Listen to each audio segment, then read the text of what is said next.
Now, today is International Youth Day. However, millions of young people in South Africa are challenged by both unemployment and poverty. The ailing economy and the rising cost of living continues to be a major concern. Some experts are warning the country is at risk of becoming a failed state. The latest crime stats paint a grim picture. The backdrop is a continuing theme of corruption, enrolling blackouts, water shortages, a shaky healthcare system, and myriad other state failures. Others say this is the cost of corruption and negligent leadership. Speak now to research.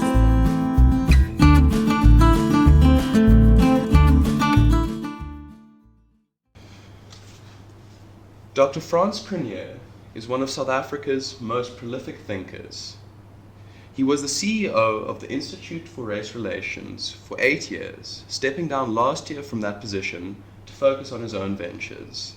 These include starting the Social Research Foundation and doing private political consultancy for a host of different clients. He has a huge research output, as well as having published 3 books. His approach to South African problems has always been data-driven and honest, and I hope our conversation today can reflect that. Hello, Dr. Cronje, how are you doing? Well, Gabriel, and you? I'm doing very well, thanks. So, I want to start by talking about the work that you've done doing deep polling into the ANC voter base. So to start with, what have you been doing in terms of studying the ANC and its voter base? You know, I was very under the influence when I started doing this stuff of a few great social researchers. People like John Cain Berman, who died last year and had been IRR CEO from the 1980s. Dr. Anthea Jeffrey, who was remains its great policy director, and a chap by the name of Lawrence Schlemmer, who was perhaps South Africa's top social scientist. And Schlemmer said to me that what you do in this field is you're like a sculptor, and you stand and you look at the marble mountainside, and this block of marble gets sort of chopped out of the mountain. And he said, what you've got to do is you've got to look at the block and keep looking at it until you see David standing inside. And then you chop away everything that's superfluous. And what remains is the masterpiece, is the statue. And he said you do exactly the same with data. So it might be economic numbers, can be political numbers, can be social numbers. So a very data-driven way of understanding how the world works. And so you've produced, over the years, spreadsheets, thousands of spreadsheets, of vast volumes of numbers on South Africa that kind of, in a quantitative way, set out the living standards of people, how those living standards related to the policies of the government of the day, and how both of those translated into the behavior of people, of which a protest or political action or activism is part of the behavior. So it's been very, very data-driven, and it remains that. And I think if you do that properly, and you've got the resources and you can actually get into the numbers, you can create a sort of sculpture of the country that is often very different to the sort of low-class B-grade analysis that you find in the popular media or amongst people who try and do this sort of work, understand the world and how it works, without access to the numbers, to the data.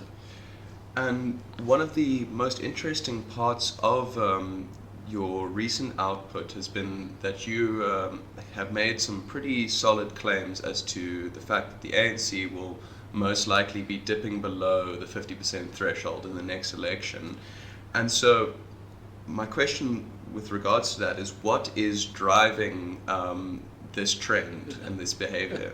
That's a good question. It's a very good question. It's a very big answer. Let's try and cut the answer up into parts.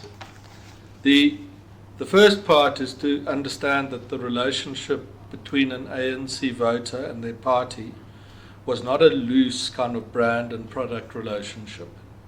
It's not the kind of relationship that many people perhaps watching this in the Western world would have with the parties they voted for. ANC voters invested themselves in the ANC as an organization that would liberate them from oppression and give dignity to them and their children. And they believed that this was a marriage of sorts that occurred between them. And the ANC, and certainly on its telling of the liberation era history, which sometimes paints out the role of other groups, of the black consciousness movement, achieves this. In its first, that's part one.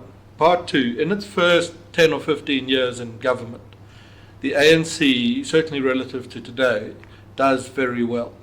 It inherits a vast deficit, and it's able to eradicate that within 13 years. The debt levels that it inherits from the former Nat government stand at 48% of GDP, and they cut that in half to 27 within 13 years. The saving on the interest bill of government finances the rollout of a social grants program that, from its real takeoff in around 2001, rises from sort of 2 to 3 million grants being paid every month to around 12, 13 million a month.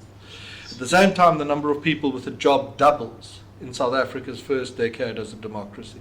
So jobless growth, the charge that gets thrown at Thabo Mbeki and his colleagues, still today, even in the business press, is simply false. It never happened.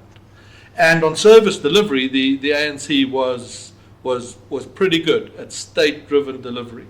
And the two clincher numbers, because you know, it sounds like terrible ANC propaganda you're hearing today.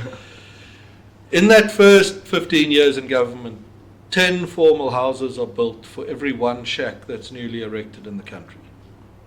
And on coming to power in 94, 50% of families go to bed every evening without an electrical connection to their homes. And a decade later, that's down to 20% of families. So life gets a lot better. So number one, part one of the answer is you've married this movement in the hope that it will give you a great and dignified life that you've been denied to date. Immediately, this begins to happen, and life gets very much better.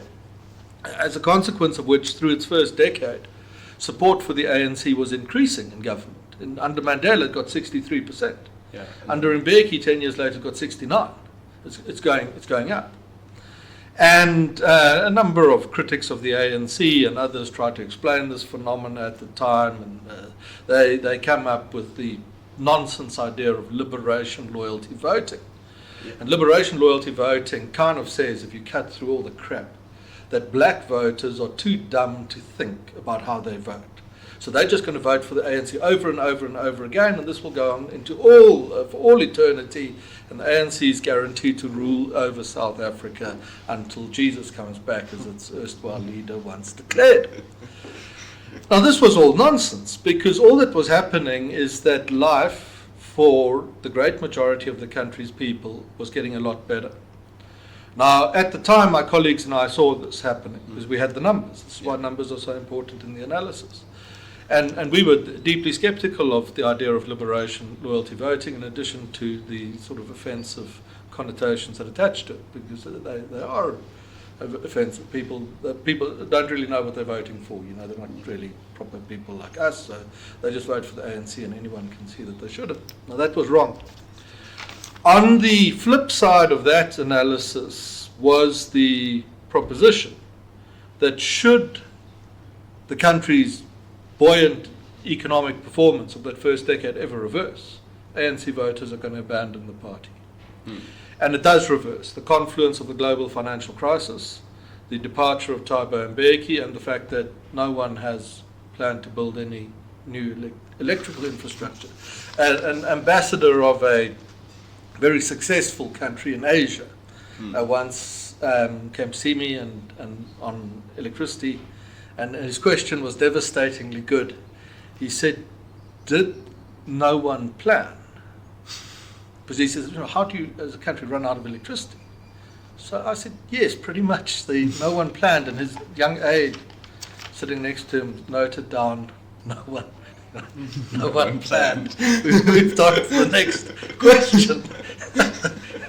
That's brilliant in its simplicity. So the ANC runs out of electricity. A number of other things occur in the midst of all of this, and the country's growth rate, which by the end of Mbeki's era had sustained levels of 5% for 4 consecutive years, which had last happened 40 years prior to that in the 1960s. Those rates of growth begin to reverse. As the rate of growth reverses, well, behind the reversing rate of growth, of course, is that business confidence in South Africa falls very, very far.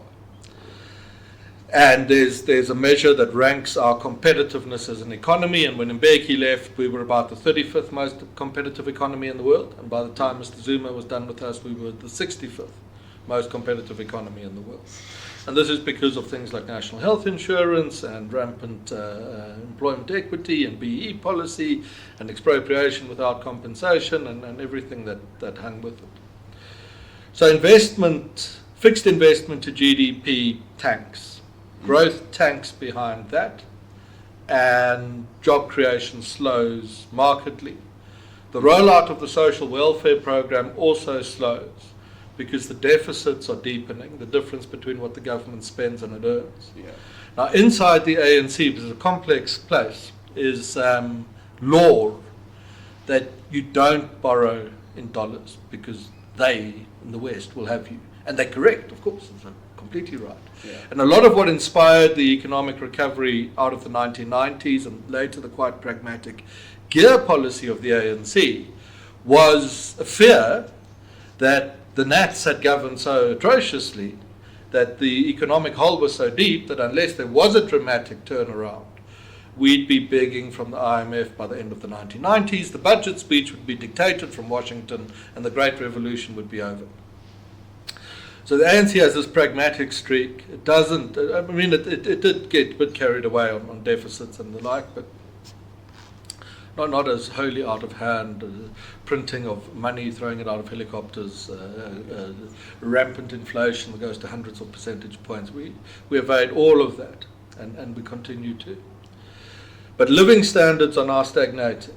And those living standards are beginning to reverse.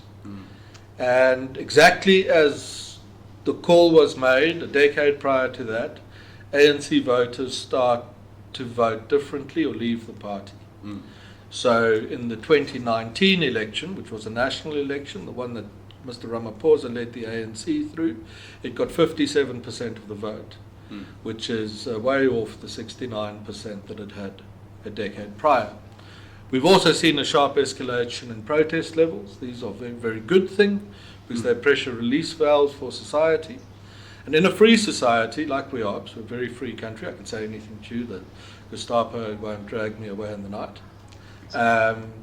In a free society, people will find the line of least resistance to change. So ANC voters start to do this. They begin to protest, they begin to make different political choices.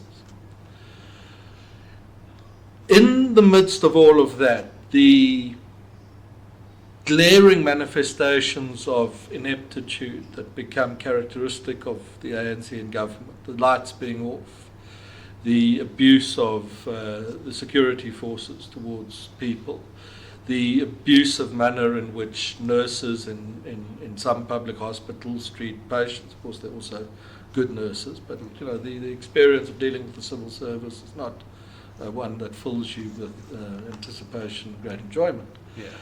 And the theft, you know, I mean, if you steal the money meant to help people during the COVID pandemic, I mean, there is no shame left. There's no embarrassment. No. So people start feeling abused by their government. So ANC voters, to answer your question, start to think about their alternatives. There's an indicator called the loyalty factor. Where you ask a voter of a party, if your party didn't appear on the ballot paper, who would you vote for? And the correct answer is, I don't know. Because it's obviously I never thought about this prospect. The loyalty factor for the ANC is now under 30%. 7 out of 10 of its voters, if you ask them if the ANC wasn't around, who would you vote for, know immediately what choice they're going to make. That's very bad. It's like, imagine you were married, I don't know if you are, and you came home and your wife or husband, whatever it happens to be, says, if he or she wasn't around, have you ever given any thought to a successor? Yeah. And if you immediately had an answer, you'd be in a lot of trouble. Yeah. The correct answer, in case you're not sure, is I don't know because I've never thought of it. No, and I would never think about that. I can't imagine such a thing ever occurring. Yeah. That's the correct answer. Now, 70% of ANC voters give the wrong answer. What they are busy with, and this is very important to understand, is a divorce. Let's continue the analogy. Yeah. They were in love with this organization. They married it. Fairly They so. believed that they would have a wonderful life together. Initially, it was very good, certainly relative to being abused by 400 years of white colonial domination. It then starts to go bad, and they start to have doubts, and then it becomes a very abusive relationship at the same time. And I find quite often a firm, a client might say, a journalist, well, look how badly it's going. Why does the ANC voters still vote for the ANC? It's a shallow understanding. ANC voters, only half of ANC voters are today ANC supporters. The other half are ready to go. But they still need to get out of that relationship, complete the divorce proceedings and the like. When they look out at the world beyond them, there are a number of things that cause them to stay in that relationship for the time being. But I think we are now irrevocably in a position where over the next decade, a critical mass of ANC voters will have departed to a point where that party will not sustain, in its present guise, national majorities in South Africa. That's fascinating. So just a quick follow-up from that, you said, 7 out of 10 ANC voters have an immediate answer as to who they would vote for. What is the general answer to that question? About a third of it says they'll go to the EFF, about a third of those say they'll go for the DA, and about a third say they'll go for something else. That doesn't matter.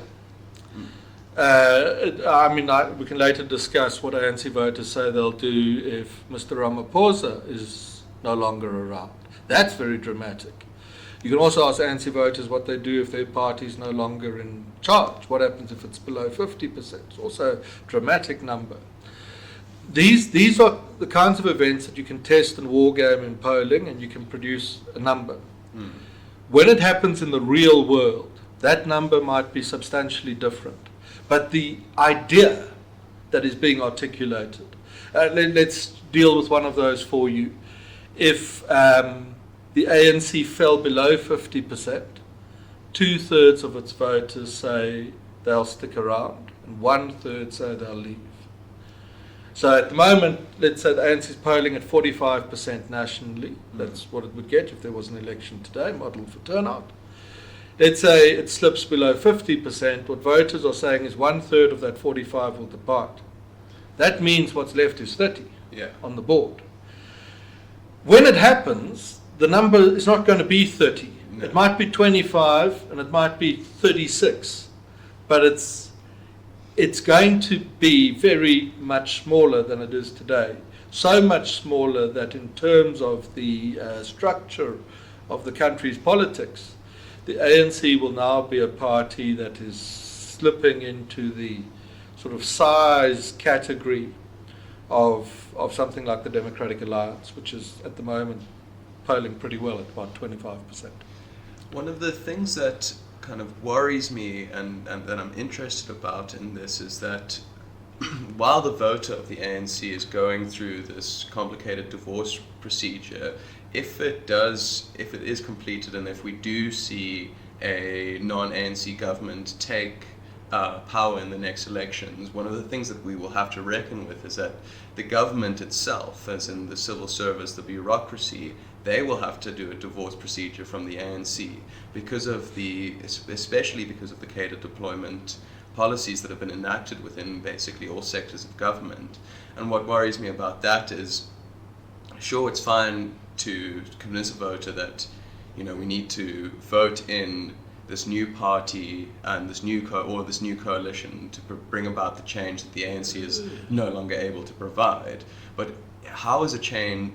Do you think that a change like that is possible? Yes. When we have a government which is completely embedded with what might be classed as ANC loyalists. So I'm completely confident it's possible, and it happens quite quickly. And I'll tell you why. Because otherwise, you know, I've got to obviously back that up, but I'm sure there's a lot of skepticism at this answer. Our civil servants are initially, ultimately individuals. They live in the country with us. They have the same macro level hopes, fears, dreams and aspirations. Their kids often confront schools that aren't great. They are pillaged, robbed and assaulted on the streets just like everyone else. They see all of this. There's nothing in our civil servant, if you were to find a typical civil servant and bring them here, that makes them fundamentally different to a civil servant in any other part of the world. All that needs to happen is the management and the leadership needs to be professionalized, and they will become absolutely great. And we know that because there are already case studies. One small case study is that if you bank with the right bank in the right sort of way, you can get your passport from your bank. You don't need to go to a Home Affairs office. Now, when you go through this process in the bank, as I've experienced it, it's absolutely professional. You make an appointment, get there on time, people answer the phone, neat and tidy, the staff are great, they're helpful and friendly, that's the way things should be. And I mean, I've said to some of the people that do this, do you work for Home Affairs? And they say, yes, they do. I said, well, you know, I mean, do you have the same computer system as these, you know, these dark, dank kind of Home Affairs offices, the sort of smell of urine and are sort of covered with, sort of surrounded by sort of low-key criminals who are trying to sort of take advantage of your desperation standing in the queue. Exactly the same staff, same setup, same salaries, same IT systems, but it works really well. And the reason it works well is that you've put that individual in a environment of a bank, as far as bank can be that environment. Let's say banks are like that, where people have respect for the institution, for how the place looks, and they become amazing. And the second example comes from Thuli Madonsela, who became the public protector. And she said that when she did that, and she just did her job. I mean, that was she wasn't, you know, she didn't have a great, brilliant new idea about how the civil service should be run. She just was brave enough to do the right thing all the time. And she said there were graduate professionals who would write to her and say that they would take leave from their jobs to come and work with her, a sort of secondment to the civil service, because what she was doing was so great and so important, and the mood in her office did the same thing. I am very sure that if we develop the political leadership to appoint a professional, merit-based civil service that instills pride in what people do, and the public begins to respect that, and a sort of civil servant becomes someone you know, it's a proper person, I think that the standard of service we'll receive as people will rise vastly. Yeah, so I think one of the very interesting things that a lot of your data and what your research output kind of indicates is that we shouldn't be treating anyone who is associated with the ANC as any different to you or I. They all, we're all wanting to see the country go in the same direction, and it's and I think that is one of the things that gives me a lot of optimism going into 2024. Is that there's clearly people have clearly had enough, yes. And well, so, ANC voters have had enough. Yeah. You shouldn't. I take that further and say you shouldn't be vengeful towards the ANC or wish for it to be ground into the dust and severely punished for generations to come. There have been appalling leaders in and around that party who've done great damage to the country, but the rank and file of its support base are fundamentally good and decent people who support the party for the right reasons. If you poll ANC voters, they are more appalled at their party often than opposition voters. And the reason is they're closer to it and they were more invested in it. And I just take your point to the next step, which is when we look to a future South Africa, there is a temptation, some politicians express it openly, journalists and like, we must kind of punish the ANC for what it's done. I think it's a terrible mistake. It will set in motion a future chains of recrimination. The way out for South Africa, a sensible way out, is actually to, is what you say, but beyond that, also to say that given its history, given the successes the ANC did achieve, given the pragmatism of its current financial management, because that is astonishingly good, and you don't, I don't think people realize quite what. There are civil servants in the Treasury and the like who are doing a very heroic job, fending off their crazed Marxist allies who would print money, drive inflation through the roof, nationalise the private healthcare service, cause all sorts of disaster. I think that when we think about the transition that lies ahead for us, because we will go through a political transition this decade as a country, I think crowding the pragmatic of the ANC and its support base into any future deal that's made is something that all our opposition political players should at least be alive to and consider. I agree completely, and also it goes along with kind of the founding document of the democratic South Africa. One of the first line is, "We the people of South Africa respect those, honor those who have suffered for justice and freedom in our land, and respect those who have worked to build and develop this country." So we have to respect the good work that has been done, while at the same time recognizing that there have been mistakes made along the way. Yeah. And I think that is a much better attitude for us to be taking with regards to it, because vengeance just creates the cycle, as you pointed out. And kind of going to continue with this idea then, what do you think is most needed to start to change ANC voters' minds, that what might be best for not only the country but also for the ANC? Because losing power for the ANC, I think we forget that will mean that their hands are off the levers of power. They don't have their fingers in the coffers anymore, and so the people who are making hay while the sun's up can't do that anymore. Yeah. And so what incentive do the kind of the miscreants in the ANC have to stick in the ANC once it's not the governing party? Well, that'll take care of many of the miscreants, because they'll turn on each other. And as is already the case, I mean, there's a significant problem of political assassination inside the ANC. Often if I'm asked to look at a by-election, I give an opinion on the prospects of whoever might be interested in contesting it. The reason there's a by-election is the councillor's been murdered. And this happens fairly often. So what in the end, something must hold a political organisation together. For the ANC, it's been many things. It's been the experience of oppression, the struggle for liberation, the initial successes afterwards. What it's become now is an essentially in many amongst core parts of the leadership a criminal enterprise. Like a mafia gang. If you cut the cash flow off, the mafia families will turn on each other and they'll tear each other down. And once that's happened, whatever's left standing is probably on the better side of the equation. Yeah. So the cutting off of money is critical. So the loss of Gauteng, ANC's polling behind the DA in Gauteng now. How's that? The loss of the Western Cape, where the ANC's virtually ceased to exist as a major political influence.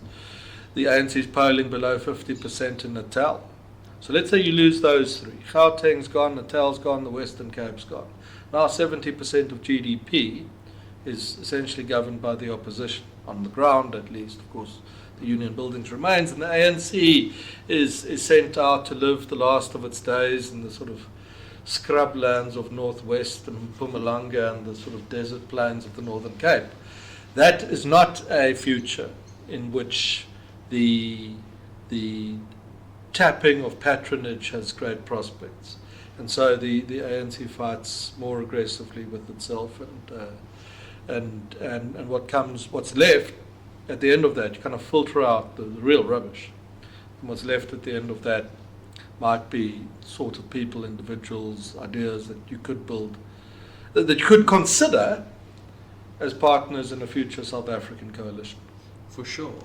So then we should spend a bit of time talking about what is holding ANC voters back from taking the step towards supporting an opposition party. So my first question to that end is, what is the main reason ANC voters do not feel comfortable voting for an opposition party? Well, the divorce analogy works. It takes a bit of time.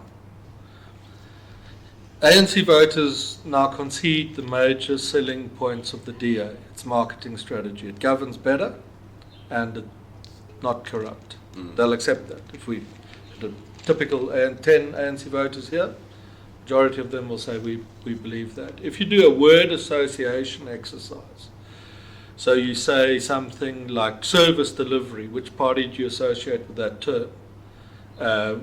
Amongst all registered voters now, people are as likely to say the DA as they are to say the ANC. So these things are accepted. You don't need to go and explain. Voters of ordinary members of the public are the most amazing analysts. They're much better than the analysts. Yeah. If you're a bank and you want to have your strategy meeting, or rather than bring in the likes of myself, go get an Uber driver or petrol attendant. They'll tell you everything you need to about everything you need to know about the political prospects and the state of the economy, because they live in it. Yeah. So there's not a problem. I mean, there's the sense that ANC voter doesn't understand. They do. Why don't they vote for the DA? I read into the block of marble two things. The first is a sense that the DA doesn't get us. It's a bit distant. It's open opportunity, hyper-competitive society, or as that's heard, the sort of Cape Town story. Sounds great, and we don't begrudge them that. I'm now trying to articulate that voter. But, do you realize that I live literally in a hole in the ground, surrounded by corrugated iron sheets? But that's what a shack is. Yeah. This is where I live. The open opportunity Cape Town story society, you might as well bring me Elon Musk and say we're going to populate Mars, and that's where my kids are going to live, because it's about as distant. It's not a resentment. It's not anything of that nature. It's more like you don't see us always, and we kind of understand that, because DA voters, you're kind of odd, and you're like these white guys, and you came long ago on these ships, and you create these societies, country clubs, and I'm just articulating what I see in the data, and we don't resent that, and we don't want to tear it down, chase into the sea, any of that. It just doesn't resonate with us yet. We want you to see us, because what you do in the DA is you create these two-tier societies, where there's a centre that kind of the middle classes have a great kind of country club life, which I know isn't true of all people. I'm articulating the idea, but where we live on the periphery, and that might be a better periphery under you. Might have less crime and better little houses, and we might have more jobs coming to scrub your bathroom. But you're asking us to vote for that. And it's an echo of 400 years of colonial rule. And that's a really hard thing to do. But rationally, I mean, so that's the reason. Yeah. Sometimes an ANC voter might articulate that by saying that the DA is sort of racially skewed, biased. It doesn't mean the way the popular press interprets that, racist in the sense of, mobs of baseball-wielding kind of chaps marching the streets looking for people to assault. It just means you create this inside-outside dynamic. That's very hard to vote for. So that's one reason. Second reason is the fear of violence. That the day after we vote the ANC out, what will happen? And if you live on the inside, kind of within the walls, of the citadel, as many of us live in citadels today. Yeah.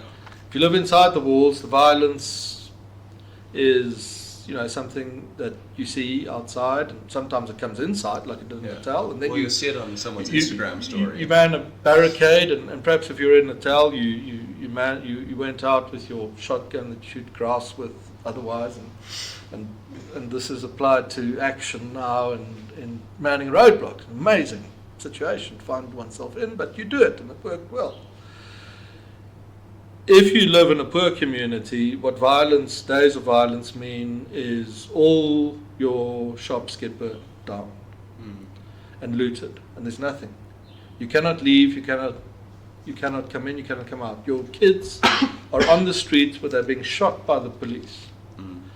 And the deep echo of the violence South Africa experienced in Natal and on the East Rand and around Gauteng 40 years ago has not departed, made new by the events in Natal. So if you wish to exit ANC voters out of the party in greater numbers, you've got to, one, allow for time. People are very, if it doesn't happen in 2024, it's the end of the world and we fall off the cliff and we won't survive. That's wrong. South Africa will be fine for another 5 or 10 years as it goes through this process, because we are a very, very tough society. I spent early part of this week in Natal with a client. Now they've been through a plague, an insurrection, and then a flood. And they're there and they're great, and they actually look happier than people in Gauteng because they know what you can survive now, and that you can fend it off. So you've got to give a bit of time to ANC voters to complete this divorce process, and at the same time, you've got to remove these major blockages. The DA has the broader opposition, because it applies to much of the opposition, has a great intellectual challenge of how it can create a policy offering that resonates. It doesn't, and a moron will say something like, should the opposition adopt BE? And the answer is that you're a complete idiot, because that is the ANC's policy, and we've just told you they're about to lose an election. By copying their policy, you're going to do even worse. This is why they're being booted. In fact, if you ask ANC voters, as part of a compromise to form a stable coalition government, would you support your party abandoning BE if the opposition became more sensitive to, in the perception of the voter, the injustices of the past? ANC voters say they'll do that. So it doesn't mean that. It means that this is probably, on this perhaps, the future turns.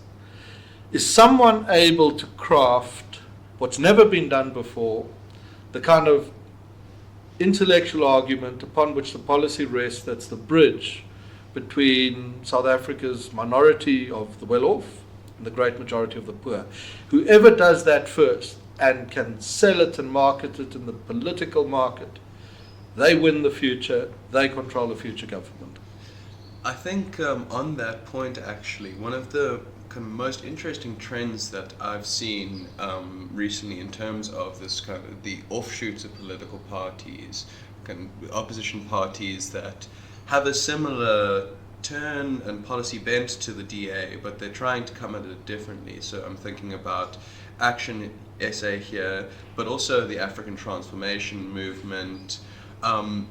What they seem to be doing, which is incredibly successful, is that they are adopting the mindset of maybe the Christian Democrats in large parts of Europe, which is what is maybe missing from the DA and what isn't being spoken to is the values. The DA doesn't respect the deep values of the ANC voter base, because the ANC voter base has had had to bear for a very, very long time a very tragic existence for a lot of them, and saw, as you pointed out, a very successful 10 years, 15 years after our transition to democracy, but things have stagnated now. And so one of the things is that there is a huge Christian demographic in this country, and so it seems to me like what may be an effective strategy going forward is to bring in religion, to say that we talk to you, we're the same people as you, and we value the same things as you. We just think that the better way to go about achieving what we value is to do it in a more free market and open way than what the ANC currently dictates. Look, opinion in South Africa sits, political opinion, the bulk of it, is moderate centre-right, which is just sensible and pragmatic. A lot of the ANC's initial successes in gear, for example, worked because it resonated with that moderate kind of centre-right. If you sum it up in a simple manner, South Africans believe you should be able to do whatever you want, unless it harms another person. You should largely be able to say what you want. You should work really hard, improve your own life. I mean, let's make it very practical. The question is asked in polling: if a company is not BE compliant, but it employs people and pays tax, should the government have the power to shut it down, which is what BE statutes allow? And ANC voters say, not at all. I mean, it's doing a social good. It's employs people. Why would you shut it down? On amending labour market policy to move towards a kind of right to work legislation. The state can't deny you the opportunity to accept a job at a level that you would agree to, where basic health and safety and human rights principles are respected. There's significant support for that. On law and order, it's not Genghis Khan. Law and order, but give communities far greater control of what's happening in their police stations. So we are right of centre, moderate opinion. We're definitely not a left-wing society. That doesn't resonate at all. So the South African fear has been for many people that we'll sort of lurch off chasing Venezuela into some socialist utopia. But I don't think that's, if anything, the South African risk is that we'll lurch to Viktor Orban in Hungary and Bolsonaro in Brazil. We'll go more to the right. And this needs to be articulated. You said the DA doesn't, I don't think that's what you perhaps meant entirely, doesn't sort of respect the values. I think it does respect values. I think most parties respect values of other people. The challenge is articulating through one's policies. Policies are important in politics for one reason. They are how you tell voters what your values are. So if you need a policy offering that is unambiguous on values that resonate with moderate, pragmatic, centre-right people who believe more in hard work than in welfare, more in private decisions over your life than in state direction of morality, that believe more in private ownership of the economy than state direction of economic activity. But your policy offering must be of a nature that that person that lives literally in the hole in the ground. So that's how we must think of it. It's that horrific. Imagine it is you now in the winter, in the summer, in the rain. This is your home. It's a morally a terrible situation that it's maintained this long, and it's now worsening. The shack phenomena, the proportion of families in shacks is rising. You need to offer that in a policy perspective in a manner that an individual, the test is this: you march that guy into this room. You and I, we're the two politicians. If it comes to that, probably have to do it. You and I, you march that chap in, and in 2 minutes, what you tell him makes him believe that if he votes for you, his life will get better, significantly so, in the next 5 years.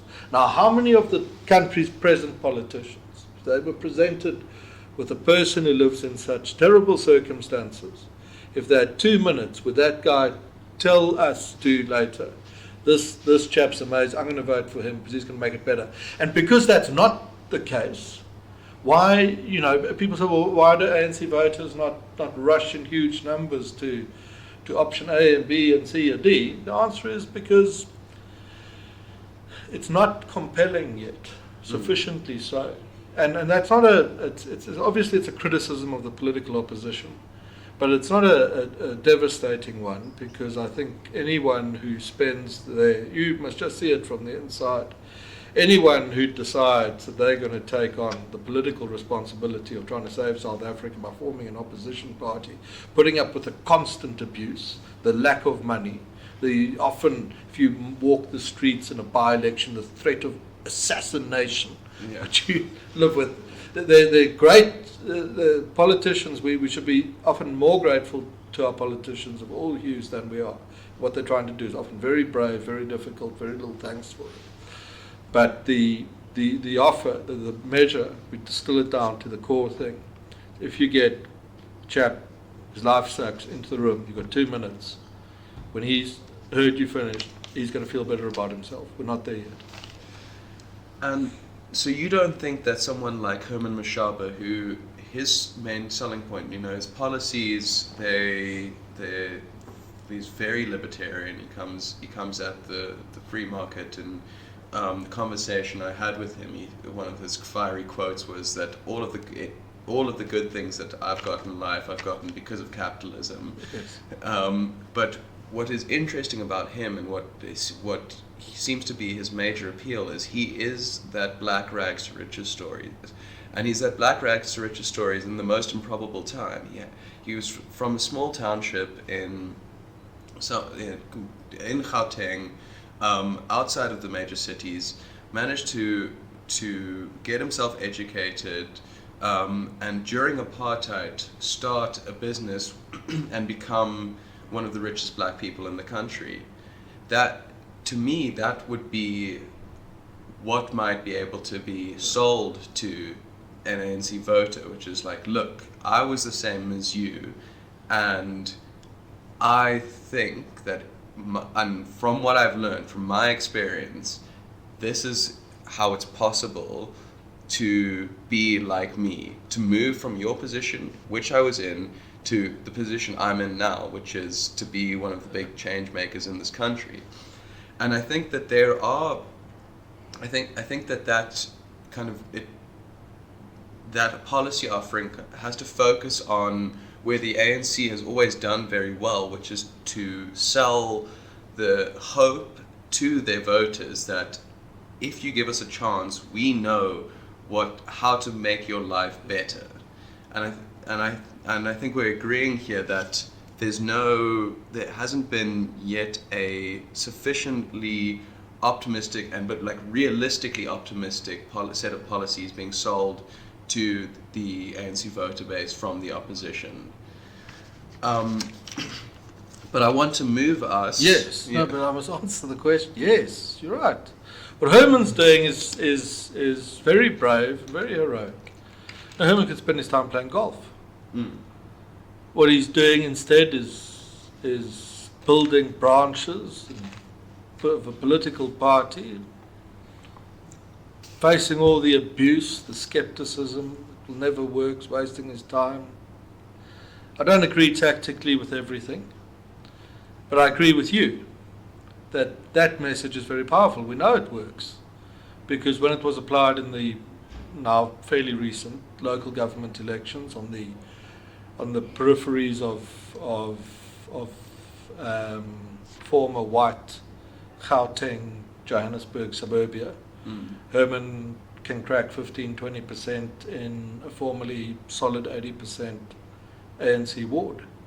So what he's doing, what he's pioneering, is extremely important. It's pioneering. It's the way to think of it. And subsequent to Herman, there are now others that are not dissimilar. I mean, they're not the same.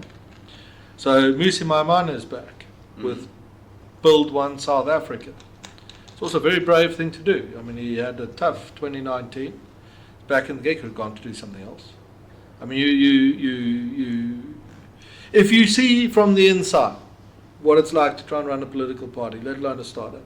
Yeah. You know, these guys are doing, and they're trying to save the country. You can be critical of aspects of it, but it's really a very good thing to do.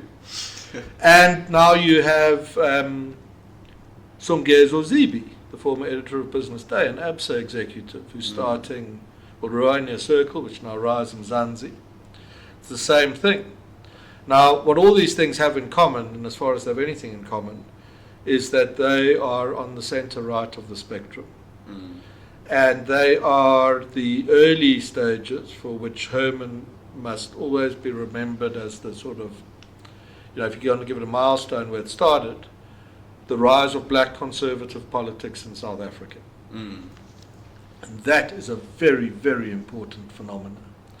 It's to use the term conservative in the right sense of the word. I know former employees of Elon Musk's new business would run shrieking into the night at the thought of it. Yeah. But it is pragmatic.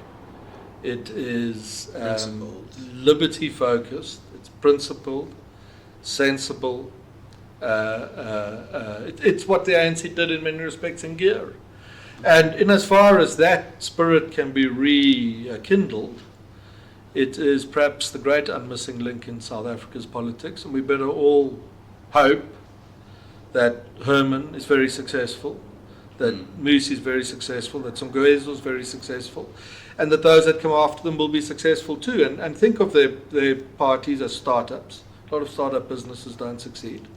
But even if some of them don't succeed, the model that they have left us with on the battlefield, the political model, will inspire others to do the same thing. So I think your summary of Herman's strength is very correct.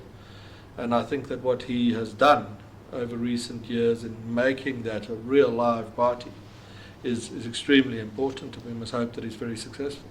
I think, and related to that, one of the interesting points you made on Business News a few months back, not in your most recent appearance, but I think in the one before that with Alec Hogg, is that you made the point that a lot of the success of a potential non-ANC coalition in the next election rests on how coalitions are able to function from now until that election. And one of the worrying signs and a trend that seems to be picking up more recently has been that the coalition partners seem to be very happy to get into dust-ups over what, in the face of what the ANC has done and is doing, are minor and insignificant problems. And what worries me about that is that you don't successfully sell the optimistic point if you look like you are kind of petulant and get irritated and angry very quickly for minor faults. You're exactly right. And this is what voters, Johannesburg's coalition is the kind of case study of this. We polled Johannesburg, the Social Research Foundation did, after the breakup to kind of see what voters thought. They were deeply disappointed in the behavior of all their parties. All opposition parties that were anywhere near this breakup suffered as a consequence. Voters didn't really understand the details of what had happened, so there was a big distance between the government in Johannesburg and the people who lived there. So there was a lot of distance, but for those who did follow it, they were deeply disappointed. And when we said which party got the most out of the breakup, and now some of the parties that had been in conflict, the voters said the ANC, which is of course quite right. So yes, you are right. This is a problem. It's a major problem. There are some exceptions to it, which is that there are many political coalitions. As we speak, Victoria is a good example. P is holding together. I mean, the successes of Cape Town and the Western Cape are coming together really well. That had its origins in coalition politics. Fraught coalitions, as fraught as any of these. There are many coalitions throughout the country today that pass budgets, get things done, make decisions. These breakups were deeply unfortunate, but we've now been able to determine what public response to that is. So there's an inbuilt mechanism in the public mind that if you fight and squabble endlessly, you will become irrelevant, and we will kick you out of the market. So the market's not going to tolerate squabbling and infighting. Beyond that, likely early next year, we've been asked to think about ways around this. The Social Research Foundation is going to bring out a document that's going to propose a few things. One of those is a threshold. If you don't meet X percent, get X percent of the vote, you don't get into government. So very small chance of parties that have very little to lose because they might never be returned to government can't screw things up. It's not anti-democratic because you can form a joint list. If you're serious, you want to start a small party, get together with the other small guys, get into government, and then stick around. And there are also thresholds that are a matter of course in many democracies. All around the world. I met with a Turk yesterday who discussed their thresholds, and Germany, I think, is 5%. Israel's 3.25%. So this is for this reason. Second proposal is that coalition agreements become legally binding. Same as if you are to buy a business or enter a partnership of a business nature, you'll sign a legally binding document. You can't halfway through decide you don't like the chap and break up the partnership. So these are legally binding agreements. They can only be broken for substantive reasons. We propose an ombudsman to determine if the reason you have created to break it up is indeed substantive, failing which you can of course appeal to a court. So once you've done the deal, you're in. And limits on motions of no confidence. So you can, I think the proposal will likely be 2 motions of no confidence within a 5-year period. And you can't have one within 18 months of the previous one. So you can't get some real spoiler party saying motion of confidence every week, of no confidence every week. And that limits the room to break up coalitions. So you can structure them so they're much more stable, together with the fact that voters are going to punish parties that break up coalitions. We could produce something stable. Now, there will still be critics who say coalitions are going to be unstable. But, we've been governed for the last 10 years without a coalition. Things are hugely unstable. We managed to have an insurrection, we created no jobs, we seem to have run out of money, and the lights are off for 6 hours a day. And this is with one party that had 6 out of 10 of the votes and seats in Parliament. You also, which you mustn't forget, is people sometimes have the sense of thinking that the present is the worst thing that could ever have happened. If you need to negotiate how to run a country, you deny radical populist actor, single one, with a majority, the ability to commit national suicide, which is to do something like the Venezuelans did or the Zimbabweans did before them, which destroys a country and an economy, a single series of policy decisions. And when we get to the point where our biggest, which we will probably towards the end of this decade, our biggest parties will have 20 or 30%, no single party can destroy the country. Now they can squabble and make it a bit of a shambles, which means that you as an individual then have greater responsibility to take charge of the community around you, which many South Africans have already done in various ways. The rich have done it with private services. The poor do it too, also sometimes with private services. Out-of-pocket expenditure, for example, on private healthcare by poor people is a very significant amount of money. And vigilantism in poor communities is socially the same response to the ineptitude of the South African police as the hiring of hundreds of thousands of armed guards in middle-class suburbia. And to build on what you're saying there about coalitions, as someone who's just spent 4 years living in the Netherlands, Yes. which is probably the best example of stable coalitions in history. The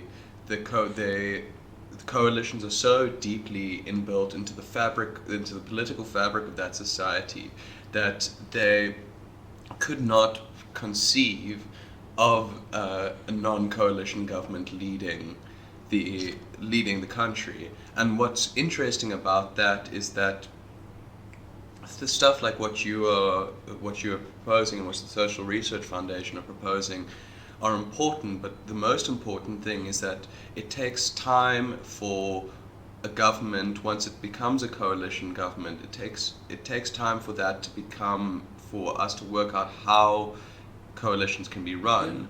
But once that process gets going, what happens is that on one hand we have the formal change, we now have a coalition government instead of a single party government, but then as the government works out how it can go about running, how it needs to go about running this new form of government and coalitions, we have the informal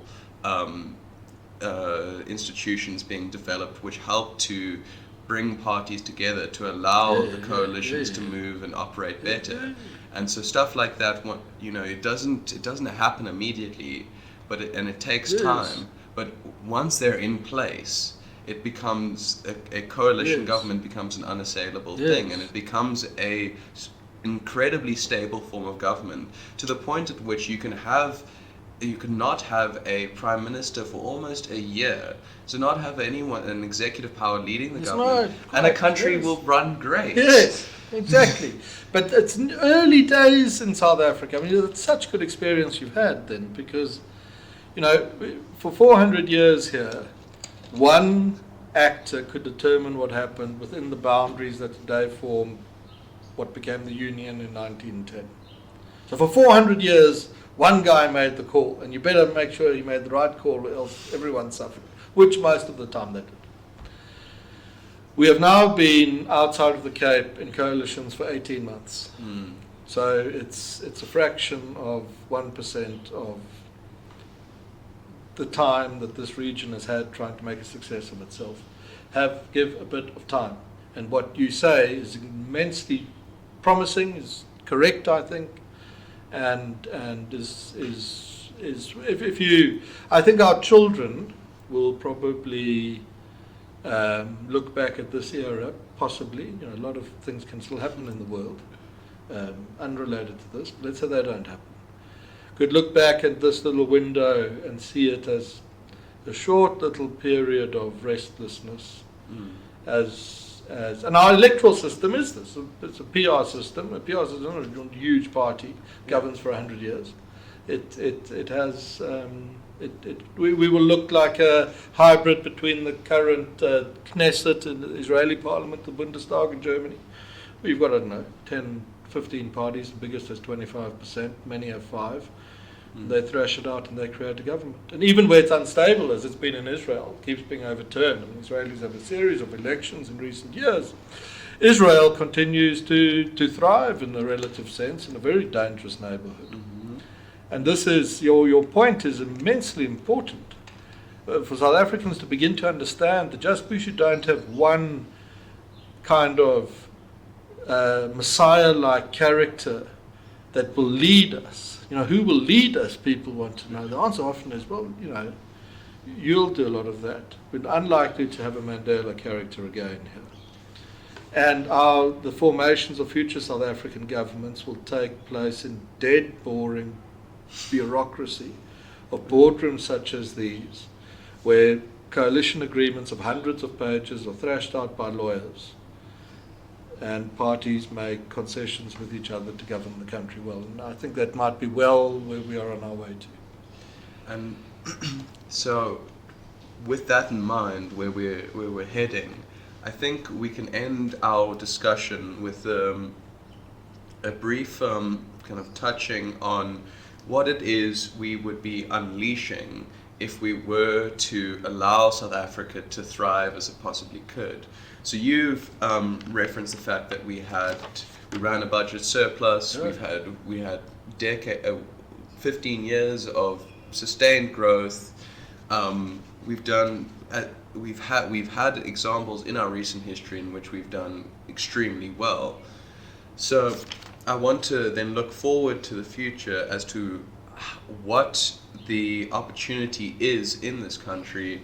And so if we can start maybe with the most topical question, which is, how fast do you believe a willing government could turn Eskom around in whatever solution that is to you? It could be from moving to private sector generation, privatization of the whole thing, just fixing Eskom. And if they were able to do that, the government was able to do that without being inhibited in the way that the ANC seems to be inhibited in its action now.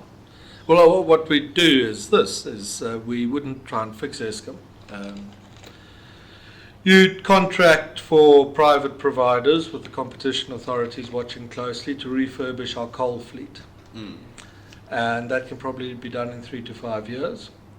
And we will run that coal fleet as a major source of energy while we transition to what's coming next.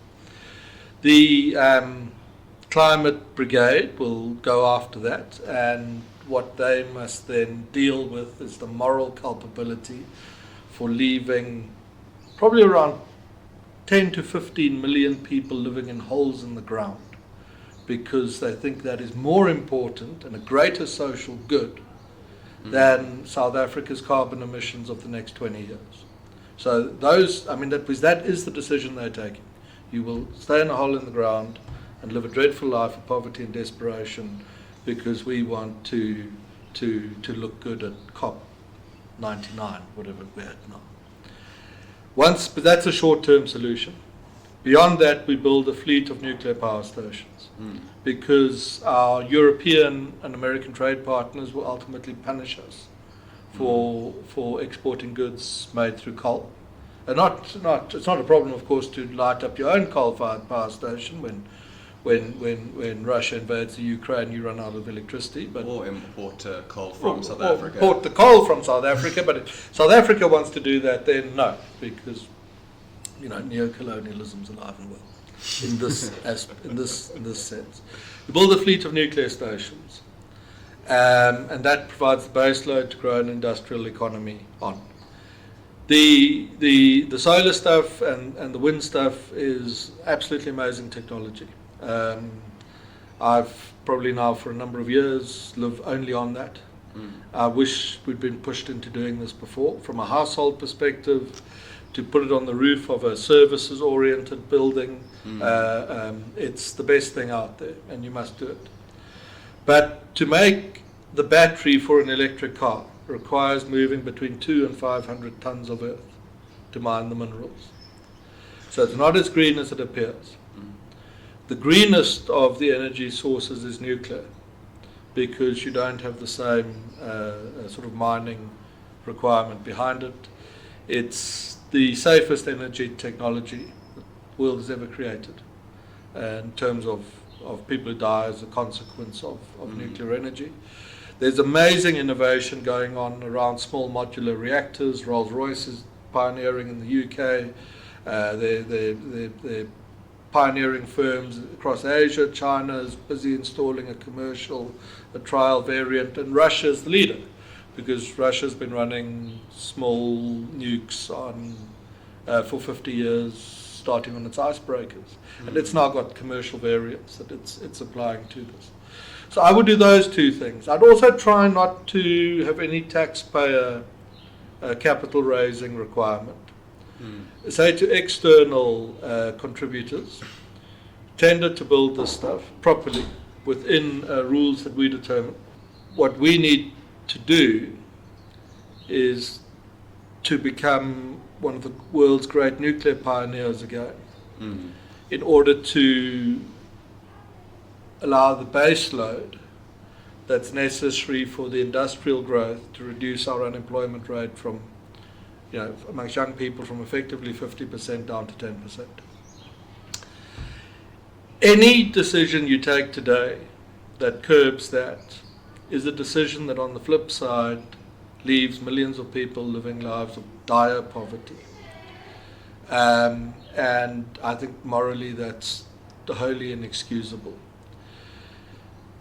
If we sustain economic growth rates of 5 to 6%, which is on the top end of what emerging markets have done for much of the last 20 years, what happens to us as a country is within 20 years our unemployment rate is below 10%.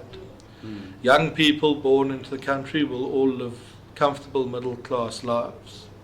South Africa will become one of the world's wealthiest societies.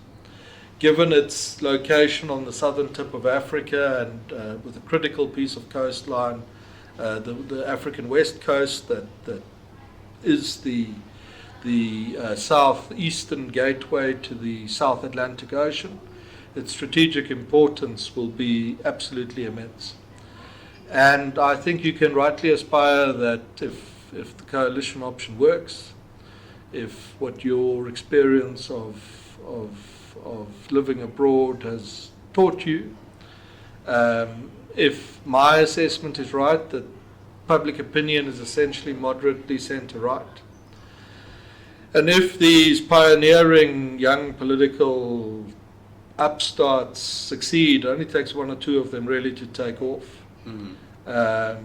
together with established players like the DA and the moderates within the ANC, then I think on the balance of probabilities we will become an ever more successful society over the next 20 or 30 years.